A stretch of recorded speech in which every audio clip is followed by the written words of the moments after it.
Welcome back, everybody. Today, I'm going to teach you how to use Jotform's MailerLite integration. This connection allows you to automatically sync form submissions directly into your MailerLite email lists, making it incredibly easy to grow your subscriber base without manual data entry.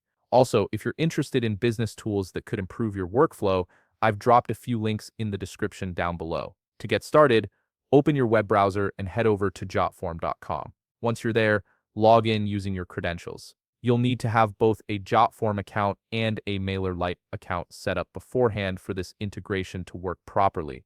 After logging in, you'll land on your Jotform dashboard where all your forms are displayed. Take a moment to locate the specific form you want to connect to MailerLite. This could be a contact form, a newsletter sign-up, or any other form where you're collecting email addresses. Once you've found it, click the Edit Form button to open it in the form editor. Now that you're in the form editor, look toward the top of the page and click on the Settings button.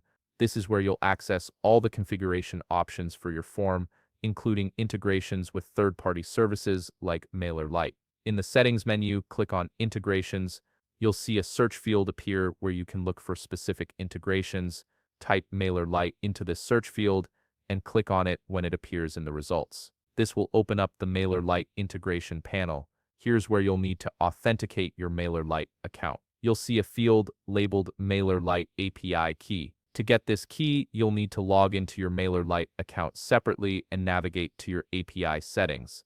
Once you have your API key copied, paste it into the MailerLite API key field in Jotform and click Authenticate. This establishes the secure connection between both platforms, so give it a moment to process. Once authenticated, you'll see a section called Match Your Fields. This is crucial because it tells Jotform which fields in your form correspond to which fields in MailerLite. Start by selecting your form's email field from the drop-down menu and matching it to MailerLite's email field. This ensures that email addresses collected through your form are properly imported into your MailerLite list. If you've added a full name field to your form, click Add a New Field and map that as well. This extra step helps you collect more detailed subscriber information right from the start. Next, select a group from the drop-down menu. This determines which MailerLite subscriber group your new contacts will be added to. If you haven't created a group in MailerLite yet, you'll need to do that first before completing this step. You'll also see an option to toggle Update Existing Contacts. If you turn this on, Jotform will update any contacts that already exist in MailerLite with new information from your form submissions, rather than creating duplicate entries. Finally, click Save to store all your settings, and then click Finish to complete the integration setup. Your Jotform submissions will now automatically flow into your MailerLite account. If you found this video helpful, please leave a like, subscribe, and see you in the next video.